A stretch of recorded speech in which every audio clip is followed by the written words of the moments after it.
नमस्कार आप सभी को।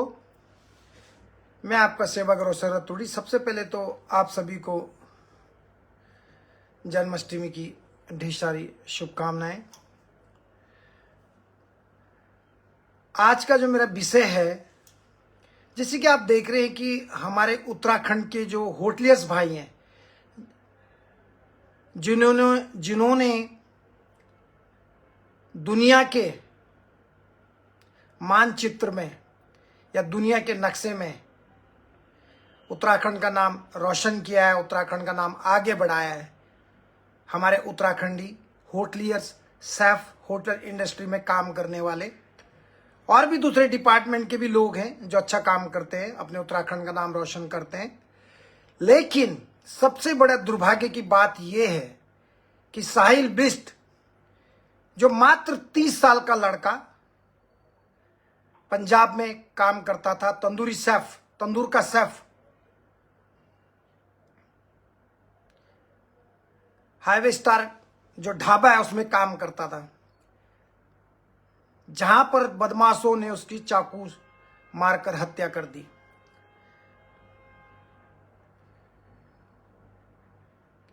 चार बदमाश चोरी के इरादे से उसके ढाबे में घुसे, जहां छीना झपटी में साहिल बिष्ट को भी चाकू लगा। उसने अपना बचाव किया क्योंकि बदमाश लोग वहां से पैसा उठाना चाहते थे। उत्तराखंड के जो लोग हैं या उत्तराखंड के जो जनमानस हैं, हमारे उत्तराखंड के जो, आपको मालूम है, हमारे होटलियर्स हों या नॉन होटलियर्स हों, उत्तराखंड के जो व्यक्ति हैं, ईमानदार छवि, साफ सुथरी छवि के लोग होते हैं। हमारे इतने वफादार लोग होते हैं कि देखिए, अपने रेस्टोरेंट को जो भी उस दिन जो भी कमाई हुई होगी, रेस्टोरेंट की जो भी सेल हुई होगी, उसको बचाने के लिए, ताकि मेरे मालिक का नुकसान ना हो, इस चीज को ध्यान में रखते हुए हमारा साहिल बिष्ट, सोचिए, उन बदमाशों से भी लड़ पड़ा। आप सोचिए, ऐसे ईमानदार लोग होते उत्तराखंड के, और स्पेशली जो मेरे होटलियर भाई हैं जो लाखों रुपए अपने मालिकों पे छोड़ के चले जाते हैं। ईश्वर साहिल बिष्ट को, उसकी आत्मा को शांति दे, उसके परिवार को इस दुख की घड़ी में हिम्मत दे, क्योंकि जिन बूढ़े माँ बाप ने अपना बुढ़ापे का सहारा खोया, अपना बच्चा खोया, उनका दुख सिर्फ माँ बाप समझ सकते हैं। यस, हम लोग इस परिवार की सब मिलके, जितने भी होटलियर्स हैं, नॉन होटलियर्स हैं, हम सबको मिलके साहिल बिष्ट के परिवार की मदद करनी चाहिए। पिछले 2 साल से साहिल पंजाब में हाईवे स्टार ढाबे पे काम कर रहा था, पिछले 2 साल से, और उस तंदूरी शेफ था। जब चाकू लगा, खून में लथपथ होते हुए वो अपने जो कैशियर वहां पे पंकज, उनके पास पहुंचा, खून से लथपथ अपने को बचाने के लिए साहिल बिष्ट आगे बढ़ा। बाद में उसको जो है वहां पे एक शाहजहांपुर में एक अस्पताल है, वहां पहुंचाया गया। वहां पे जब लगा कि इसकी हालत बहुत नाजुक है, उसके बाद उसको रेफर पीजीआई किया गया चंडीगढ़ में, जहां डॉक्टरों ने उसको मृत घोषित कर दिया। एक उत्तराखंडी सब, एक बेचारा उत्तराखंड का बेटा हमें छोड़ के चला गया, कितनी दुखद है। लेकिन दुर्भाग्य का बात है कि हमारे उत्तराखंड की सरकार, फिर लोग कहेंगे कि ऐसा बोलता है।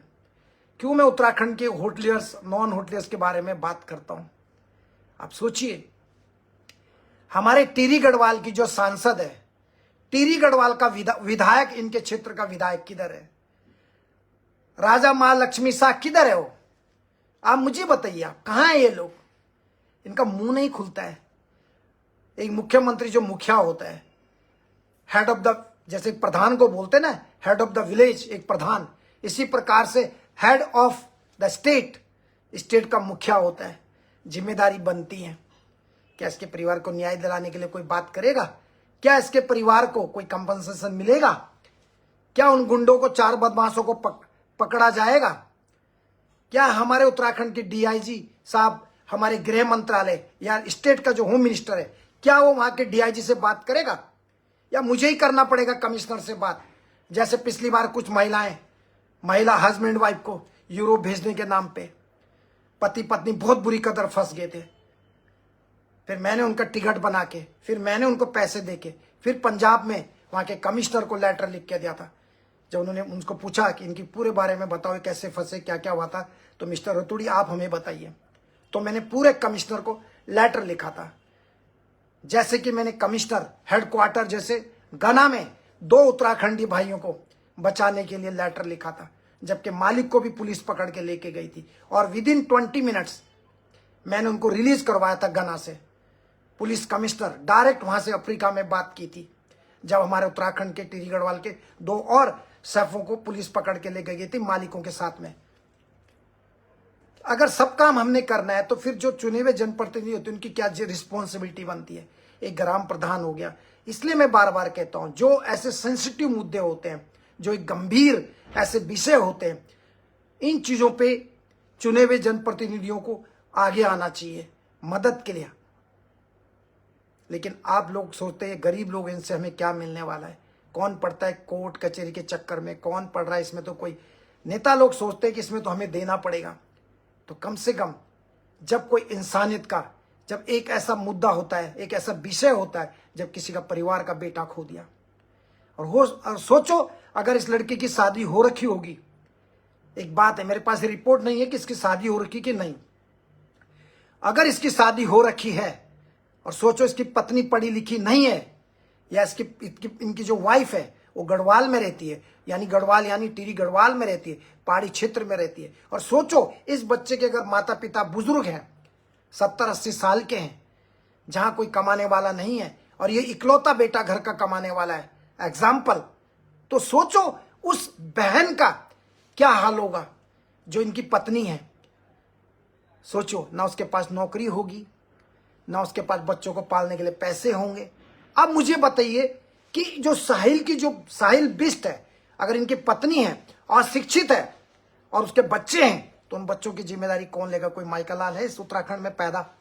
कोई विधायक, सांसद, राज्यसभा सांसद, मुख्यमंत्री, उप मुख्यमंत्री, राज्यपाल, प्रधानमंत्री, कोई भी विधानसभा स्पीकर है? कोई ऐसी महिला, खेल मंत्री रेखा आर्या जो भी है कोई उत्तराखंड की ऐसी बहादुर मंत्री और लीडर और नेता जो ये कह सके, हाँ रोशनतुड़ी जी, हम जो है इस परिवार के बच्चों की जिम्मेदारी हम लेते हैं, और इनकी पत्नी का, इनके परिवार का खर्चा हमारी सरकार की तरफ से, या हमारे विधायक कोटे से, या हमारे सांसद कोटे से, या मुख्यमंत्री राहत कोष से इसके परिवार को हर महीने में इतने पैसे पढ़ाई के लिए मिलेंगे। है कोई माइकल लाल उत्तराखंड में 70 विधायकों में से? है कोई ऐसा ईमानदार, छवि और हिम्मत वाला विधायक जो कह सके हाँ?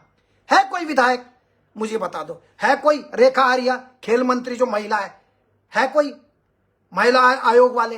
है कोई मुख्यमंत्री कह सकता है मुख्यमंत्री धामी में इतनी हिम्मत कि कह सके हाँ रोशनतुड़ी, हाँ होटलियर भाइयों, हम इसके परिवार के बच्चों की पढ़ाई सरकार की तरफ से फ्री में मुफ्त एजुकेशन देंगे इसके परिवार को? है कोई मुख्यमंत्री?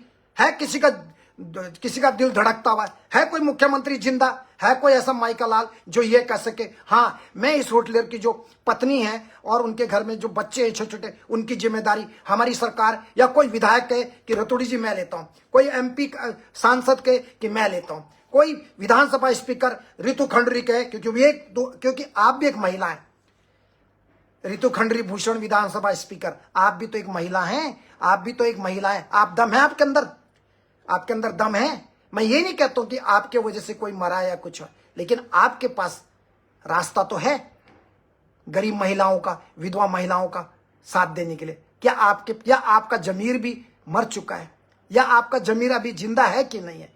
70 विधायक हैं, 5 सांसद हैं, 3 राज्यसभा सांसद हैं। है किसी में इतना दम, इतना साहस जो इसके परिवार की जिम्मेदारी ले सके? है कोई? तो मुझे जरूर बताना, मैं उसको नमन करूंगा अगर कोई विधायक कह दे हाँ, या कोई उत्तराखंड का सांसद कह दे। और यहां पे प्लीज वीडियो को शेयर कीजिएगा। अगर आपके घर में बच्चे हैं और आपका सीना धड़कता है और आपके रगों में लाल खून है तो वीडियो को शेयर कीजिएगा। अन्यथा प्लीज मुझे भीड़ भड़ाका नहीं चाहिए। प्लीज मुझे ऐसे, चाहे मेरे साथ 2 लोग जुड़े, लेकिन ऐसे जुड़े जो सच्ची श्रद्धा से, पवित्र आत्मा से, मानवता और इंसानियत इंसानियत के लिए और विधवा महिलाओं के लिए, लाचार लोगों के लिए, गरीब लोगों के लिए, या कोई पुरुष है, कोई वृद्धा व्यक्ति है, कोई जिनको जो बेचारे असहाय हैं, उनका साथ देने के लिए अगर कोई जुड़ रहा है तो वो मेरे साथ रहे। बाकी मेरे को भीड़ भड़ाक में मैं बिलीव नहीं करता हूं। प्लीज मुझे क्षमा करना। अगर आप महिला या उस महिला का परिवार का साथ नहीं दे सकते या आप वीडियो शेयर नहीं कर सकते तब पब्लिक तक पहुंचाने के लिए, लोगों को जागरूक करने के लिए, तो मुझे ऐसे लोग भी नहीं चाहिए। मुझे ऐसे लोग चाहिए जिनका दिल धड़कता हो इंसानियत के लिए, मानवता के लिए। आप में से ईमानदारी से बताना, अपने जमीर पर हाथ रख के, आप में से कितने लोगों ने वीडियो को शेयर किया अपने पेज पे, अपने प्रोफाइल पे, अपने आईडी पे? ईमानदारी से बताना मुझे। कुछ बिगड़ता है आपका? कुछ पैसे लगते हैं आपके शेयर करने में? क्यों? जो अर्धनग्न लोगों की फोटोआं होती हैं, जो ड्रग्स माफिया, ड्रग्स लोग, नशेड़ी लोगों की फोटोआं होती हैं, जो समाज के लिए कुछ भी नहीं करते, आप उनके लिए तो बहुत तैयार रहते हो। आप में से कितने लोगों ने इस मुद्दे पे बात करी है इस परिवार के लिए? इसीलिए सारे उत्तराखंड के अंदर जब भी कोई व्यक्ति मरता है या किसी होटलियर के साथ कोई घटना घटित हो जाती है या किसी दहेज को लेकर किसी बहन को मार दिया जाता है या कोई भी अन्य चीज होती, मेरे पास ही क्यों आती है विदेश में? एक सवाल सोचने वाला बहुत बड़ा प्रश्न चिन्ह है। मेरी बात को ही क्यों वो लोग मेरे पास आते हैं? कोई विधायक ने नहीं बोला, कोई सांसद ने नहीं बोला, प्रधान ने नहीं बोला। ऐसे कब तक मरते रहेंगे? इससे पहले भी चंडीगढ़ में, इससे पहले कई बार हमारे होटलियर सब लोगों की, होटल इंडस्ट्री में, होटल संस्थान में काम करने वालों की हत्या कर दी गई। कितना दुखद है। कब तक हमारे होटलियर भाई इस तरीके से अलग अलग राज्यों में जो इस तरीके से उनकी हत्याएं होती रहेंगी? क्या हमारे उत्तराखंड में कोई रोजगार नहीं दे सकते हैं?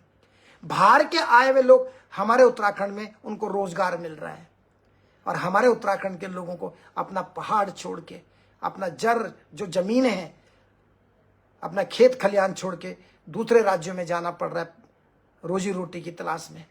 अब सोचिए कितना दुर्भाग्य है हमारा उत्तराखंड। एक उत्तराखंड जो छोटा सा उत्तराखंड है, इसको बनाने में भी और इसमें रोजगार की सुविधाएं लाने में भी, रोजगार बढ़ाने में भी सरकार को पसीने आ रहे हैं। सोचिए, यहाँ तो सिर्फ अपने नेताओं का भला होता है। जितनी भी सरकारें आई हैं 25 साल में, सबने अपना जेब भरा, सबने अपने रिश्तेदार, किसी ने अपने ससुर, किसी ने अपने साला, किसी ने अपनी साली का, किसी ने अपने मामा का, किसी ने भांजा का, किसी ने पड़ोसी का, किसी न किसी रूप में नेताओं ने अपने रिश्तेदारों को ही नौकरियों पे लगाया है। एक गामा था, सुनील गामा, उसकी बेटी देखो, मेयर बनते बनते उसने अपनी बेटी को उसमें लगा दिया। आप सोचिए, ये सवाल तब उठते हैं जब ऐसी घटनाएं घटित होती हैं, जब हमें दुख होता है। एक घटनाएं तब उठती है। मेरे पास हर दिन में हजारों केस होते हैं। अभी इराक का मेरे पास केस आए हैं। अफ्रीका के बहुत सारे जो कंट्रीज है उनका केस हमारे पास है। मलेशिया की तो अनगिनत है। अरब कंट्री, ओमान लगा लीजिए, वियतनाम, आपका क्या बोलते हैं इसका, थाईलैंड जैसे बंधुआ मजदूर बना के लोगों को रखा हुआ है। लेकिन सरकार की कुछ जिम्मेदारियां बनती है। अगर कोई एजेंट है, भारतीय नागरिक है और वो गलत काम करता है, अपने इंडियन लोगों को शोषण करता है, वीज़ा नहीं देता है, उनसे इनलीगल काम करता है, तो सरकार को ऐसे लोगों के पासपोर्ट को ब्लॉक करना चाहिए। इसमें सरकार की भी तो गलतियां हैं। अगर कोई व्यक्ति गलत काम कर रहा है, शोषण कर रहा है, तो उन लोगों का पासपोर्ट ब्लॉक करना चाहिए। ऐसी एजेंसियों का, ऐसे दलालों का, जो दलाल लोग लोगों से करोड़ों रुपए की ठगी करते हैं, उनके पासपोर्ट पे बैन लग जाना चाहिए, ताकि वो स्वदेश छोड़ के ना भाग सके। इसमें भी तो सरकार की जो पॉलिसियां बहुत गंदी हैं। गुंडों को और दलालों को बचने का सारा रास्ता सरकार कर देती है। ऐसे रूल बनने चाहिए, अगर कोई व्यक्ति गलत काम करता है और बहुत ज्यादा जुर्म कर रहा है, कई लोगों का जीवन खतरे में कोई दलाल या एजेंट डालता है, तो उसके पासपोर्ट ब्लॉक हो जाना चाहिए, उसका पासपोर्ट को बैन कर देना चाहिए, रद्द कर देना चाहिए। लेकिन क्या करें, जिन्होंने रद्द करना है उन लोगों के पास पैसे आते हैं, पैसा खा के मंत्री से लेके संतरी सब लोग मिलजुल के पैसा खाते हैं और गरीब लोगों का न्याय नहीं मिल पाता। एनीवे दोस्तों, मैं तो ये देखना चाहता हूँ कि हमारे 70 विधायकों में से कौन ऐसा माइकल लाल है जो मदद करने को इसके परिवार के लिए आगे आ सके। है कोई मुख्यमंत्री, है कोई ऐसा विधानसभा स्पीकर, है कोई एक्स मुख्यमंत्री, पुराना भूतपूर्व मुख्यमंत्री, भूतपूर्व मंत्री, भूतपूर्व विधायक, हैं कोई ऐसे उत्तराखंड में पैदा लोग, ऐसे हैं कोई ऐसे विधायक मंत्री? जनता तो है ही। अभी मैं इस परिवार के लिए एक अकाउंट नंबर डालूंगा ना, या उसकी पत्नी का या उसके माँ बाप का, तो सबसे ज्यादा कंट्रीब्यूशन मिलेगा होटलियर्स लोगों का जो प्राइवेट सेक्टर में काम करते हैं। ये होटलियर चाहे उनकी तनख्वाह उन्हें कुछ लोगों को टाइम पे मिले ना मिले, लेकिन ये होटलियर्स जो लोग हैं ना, अपनी मेहनत का सबसे पहले तैयार रहते हैं दान करने के लिए। जैसे इन होटलियरों ने अपने पैसे से कितने सारे कलाकार जो कभी अपने उत्तराखंड से बाहर, जिन्होंने कभी देखा ही नहीं कि दुबई क्या होता है, ओमान क्या होता है, कतर क्या है, बहरीन क्या है, सऊदी क्या है, ऑस्ट्रेलिया क्या है, कनाडा क्या है, यूरोपियन कंट्रीज क्या हैं, मलेशिया क्या है, चाइना क्या है, इन सब कलाकारों को अगर विदेश कोई लेके गया, वो है होटल इंडस्ट्री के लोग। ना कोई मुख्यमंत्री लेके गया, ना कोई विधायक लेके गया, ना कोई सांसद लेके गया, ना कोई प्रधान लेके गया, ना कोई लेके गया। इन कलाकारों को जितने भी कलाकार उत्तराखंड के अंदर जो जिनका नाम थोड़ा लोग जानते हैं, इन सबको विदेश पहुंचाने में सबसे बड़ा भूमिका, सबसे ज्यादा कंट्रीब्यूशन होटल इंडस्ट्री के लोगों का है। इस चीज को कभी नहीं भूलना चाहिए। लेकिन जब किसी होटलियर की डेथ हो जाती है या किसी की हत्या कर दी जाती है, तब यही कलाकारों का मुंह पे ताला लग जाता है। इनके मुंह टेप से सिल जाते हैं, इनके मुंह बिल्कुल बंद सिल जाते हैं धागे से। जब भी और कभी किसी बहन के ऊपर अत्याचार हो रहा, उत्तराखंड में दुष्कर्म हो रहा, किसी के साथ कुछ गलत हो रहा हो लड़की के साथ में, तब भी इन कलाकारों का मुंह सिल जाता है। तो ऐसे लोगों को कहते हैं चलती फिरती लाश। जिंदा तो हैं, लेकिन आत्मा और जमीर इनकी मर चुकी है। कोई किसी के लिए नहीं सोचता, सब अपने फायदे के लिए सोच रहे इस दुनिया में। सब अपने अपने कहां से लूटे, कहां से सरकार से मिले, कहां से मिले। अरे भैया, सबसे पहले एक अच्छा इंसान बनो इस दुनिया में। सबसे पहले एक अच्छा इंसान बनो। इंसान इंसान का रिस्पेक्ट करेगा, इंसान इंसान के काम आएगा तो संसार अच्छा चलेगा। ये कलयुग कैसे बन गया? इसलिए मेरे भाइयों, आप लोगों से मेरी रिक्वेस्ट है कि जब भी किसी के ऊपर जुर्म होता है या किसी भाई के साथ अन्याय होता है, किसी का खून हो जाता है, किसी का मर्डर कर दिया जाता है, पूरी जनता को आगे आना चाहिए।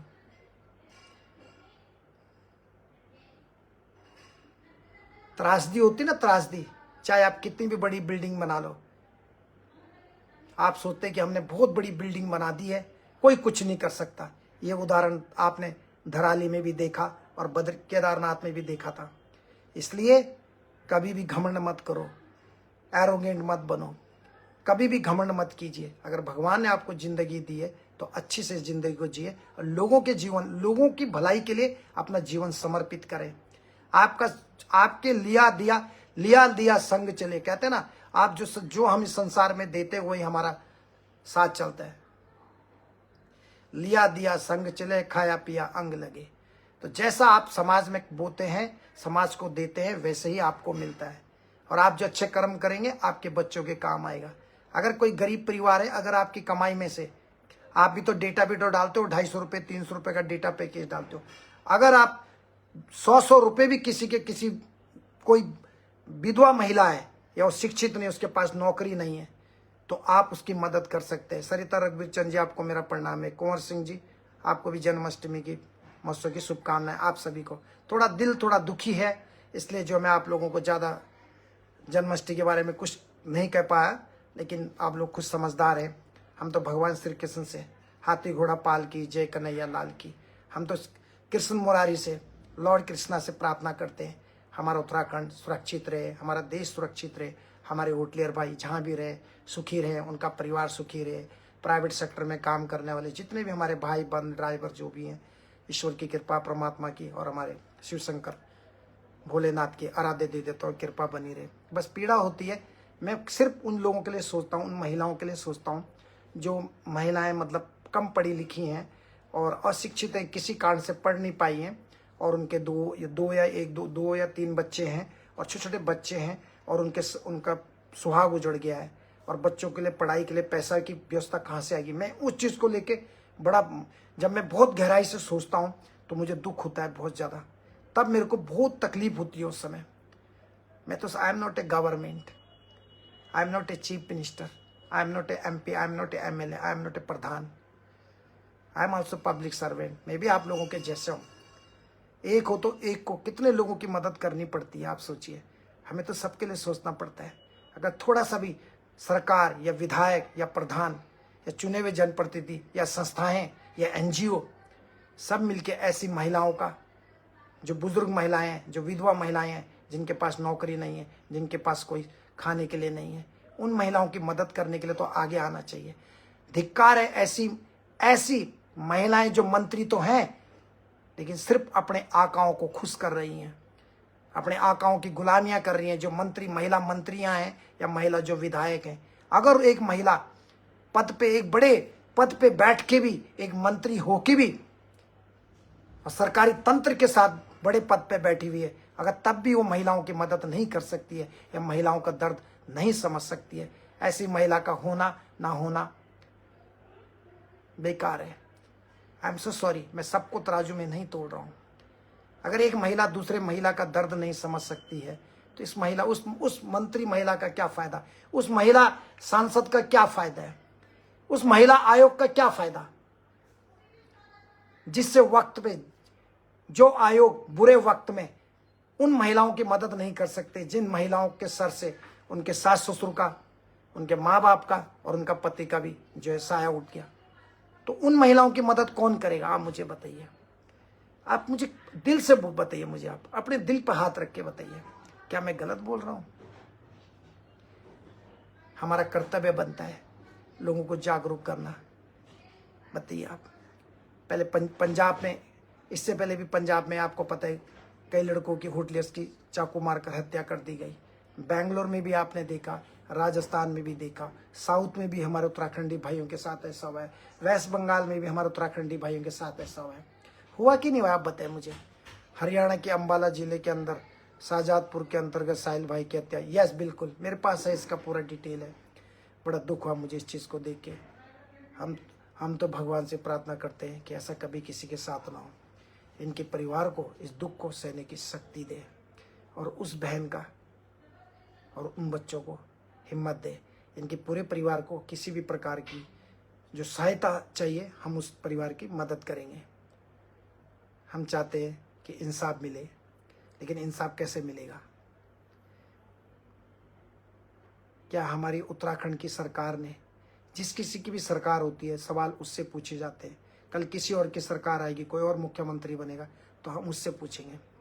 हमारे मुख्यमंत्री का कर्तव्य बनता है, या होम स्टेट पे गृह मंत्री है उसका, या हमारे उत्तराखंड के DIG का कर्तव्य बनता है, उत्तराखंड के DG का कर्तव्य बनता है, डायरेक्टर जनरल पुलिस उत्तराखंड, इनका कर्तव्य बनता है कि डायरेक्ट हॉटलाइन पे पंजाब के जो DG हैं, DG से बात करें।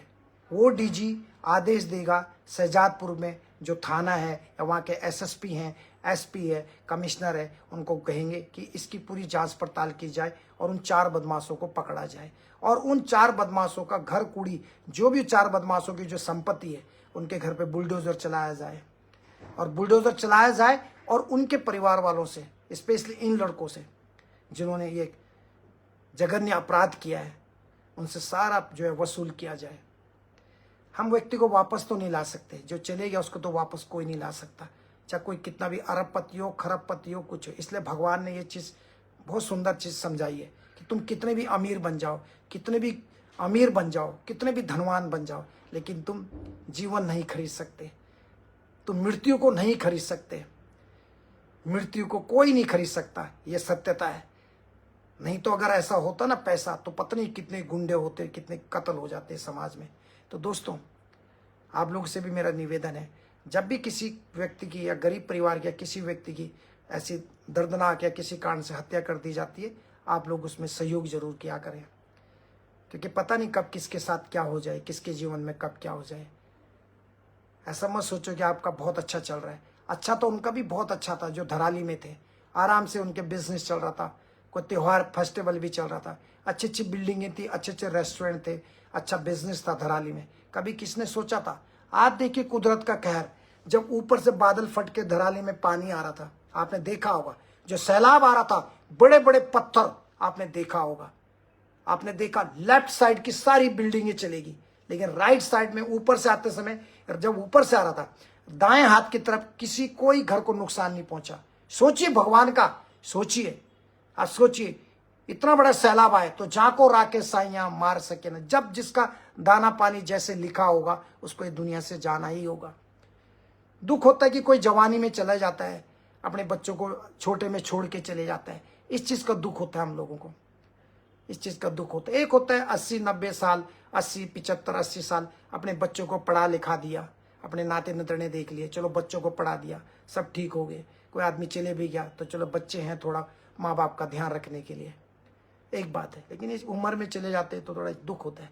अब ये 30 साल का लड़का है, जिसके कंधों पे, इस साहिल बिस्ट पे, जो उसके माँ बाप का सहारा, जो बुढ़ापे का सहारा था, आज चले गया। सिर्फ किस लिए कि 4 बदमाश आते हैं और ढाबे में घुसते हैं, लूट मार के इरादे से कि लूटपाट करेंगे, वहां से पैसा लूटेंगे जितनी कमाई है। लेकिन साहिल ने उनका मुकाबला किया। यही तो हमारे उत्तराखंड के होटलियरों के, उत्तराखंड की ईमानदारी, वफादारी की। हमारे उत्तराखंड के लोग कितने वफादार और कितने ईमानदार होते हैं। वो चाहता भाग सकता था, लेकिन वो वहां से नहीं भागा। सोचिए आप, ऐसा था साहिल बिस्ट। इसको बोलते शहीद, एक प्रकार का व्यक्ति, अपनी कंपनी के लिए, अपने मालिक के लिए वफादार लड़का था साहिल बिस्ट। ऐसे लोग बहुत कम होते हैं, और ज्यादातर ऐसे हमारे उत्तराखंड के कई ऐसी लोगों का मैं बता सकता हूं, जिन्होंने अपनी कई बड़ी बड़ी सैलरी भी जो कंपनियां नहीं देती थी छोड़ के भी गए, फिर भी वफादारी दिखाई है।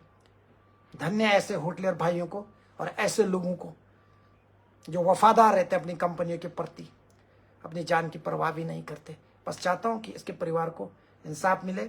इसके लिए फिर इनके परिवार वालों से बात करेंगे, वहाँ के कमिश्नर से बात करना पड़े, स्टेट गवर्नमेंट से बात करनी पड़ेगी, लेकिन वो पकड़े जरूर जाने चाहिए जो 4 के 4 लोग हैं, और इसके परिवार को इंसाफ मिलना चाहिए। ताकि, क्योंकि हमारे बहुत सारे होटलियर्स भाई हिंदुस्तान के अलग अलग प्रांतों में काम कर रहे हैं, अलग अलग प्रांतों में, अलग अलग रेस्टोरेंट में, होटल में काम कर रहे हैं। ये हमारा दुर्भाग्य है कि हमारे उत्तराखंड में रोजगार की कमी है। ये हमारा दुर्भाग्य है कि हमारे होटलियर भाइयों को आज तक न किसी प्रधानमंत्री की तरफ से कोई मदद मिली है, ना ही आज तक किसी सरकार की तरफ से हमारे होटलियर भाइयों को मदद मिली, ना ही आज तक किसी विधायक या सांसद या किसी विधानसभा स्पीकर या जो भी मंत्री रहा हो, किसी ने इनके बारे में कुछ थोड़ा भी हमदर्दी दिखाई हो। क्योंकि हमदर्दी तो वही दिखाएंगे जिनका जमीर जिंदा होगा, जिनकी आत्मा जिंदा होगी। ऐसे लोग क्या दिखाएंगे हमदर्दी जिनकी आत्मा और जमीर पहले से मर चुकी है, सिर्फ चलती फिरती लाश है। ऐसे नेताओं का क्या और ऐसे लोगों का क्या, जो सिर्फ अपने लिए जीते हैं, पैसों के लिए जीते हैं, करप्शन के लिए जीते हैं, भ्रष्टाचार के लिए जीते हैं। धिक्कार है ऐसे लोगों पर, धिक्कार है ऐसे लोगों के ऊपर, और ऐसी कार्यप्रणाली और ऐसी न्यायपालिका के ऊपर जो गुनाहगारों को सजा तक नहीं दिला पाती है। बड़ा दुख होता है दोस्तों। ईश्वर साहिल बिस्ट की और टिहरी गढ़वाल का था, उसकी आत्मा को शांति दे। पिछले बुधवार को उसकी जो 11 बजे जब ये वारदात हुई, बाद में हॉस्पिटल गया, लेकिन डॉक्टर ने उसको मृत घोषित कर दिया। मेरे शब्दों में कोई गलती हो तो माफ़ करना दोस्तों, मन दुखी होता है ऐसी चीज़ें, क्योंकि गहराई से सोचा जाए 30 साल का लड़का 2 साल से काम कर रहा था। उसकी माँ ने, उसकी पत्नी, उसके बच्चे क्या क्या सपने देखते होंगे लोग, क्या क्या सोचते होंगे। आप बताइए, आप मुझे बताइए क्या क्या सोचते होंगे लोग, अपने दिल से बताइए। रामल तोमार जी, हाय सर, राम राम सर जी, एकदम से बात तो सही है, कुछ बोल रहे हैं मेरे भाई। अगर भारत में आप जैसे 10% लोग भी होते तो भारत के दिन प्रतिदिन ऐसे काम नहीं होते। हमारे देश में तो सब अपने अपने बारे में सोचते हैं, सब नेता लोग अपने बारे में। जी सर, अच्छे लोग भी हैं सर, होंगे कुछ अच्छे भी सर, हमारे जैसे लोग भी होंगे, लेकिन क्या करें सर, कुछ चीज़ ऐसी होती है जो सरकार की पॉलिसी के हिसाब से बननी चाहिए, लेकिन दुर्भाग्य है। लेकिन मुझे उम्मीद है, मैंने उम्मीद का दामन नहीं छोड़ा है। एक समय ऐसा भी आएगा जब प्राइवेट सेक्टर में काम करने वाले लोगों को भी जो उनका हक मिलेगा, उनकी एक टाइम टेबल बनेगा, उनका टाइमिंग कितना होगा, उनकी इंश्योरेंस, उनकी लाइफ इंश्योरेंस, उनका मेडिकल इंश्योरेंस, ये सब चीज़ की पॉलिसी बनेगी। एक समय ऐसा भी आएगा। बस उम्मीद का दामन कभी मत छोड़ना, आवाज़ उठाते रहो, हमेशा ध्यान रखना। जिस दिन आपकी आवाज़ बुलंद नहीं होगी, जिस दिन आप लोगों ने अपना मुंह सील दिया कलाकारों की तरह या दूसरे नेताओं की तरह, उस दिन समझो आप इंसान की श्रेणी में नहीं आते, उस दिन आप चलते फिरते जिंदा लाश की श्रेणी में आते हैं। अगर गलत को गलत बोलने की हिम्मत नहीं है तो वो आदमी इंसानों की श्रेणी में नहीं आता, वो इंसान मरे हुए लोगों के समान होते हैं। इतना आप ध्यान रखिएगा। Thank you.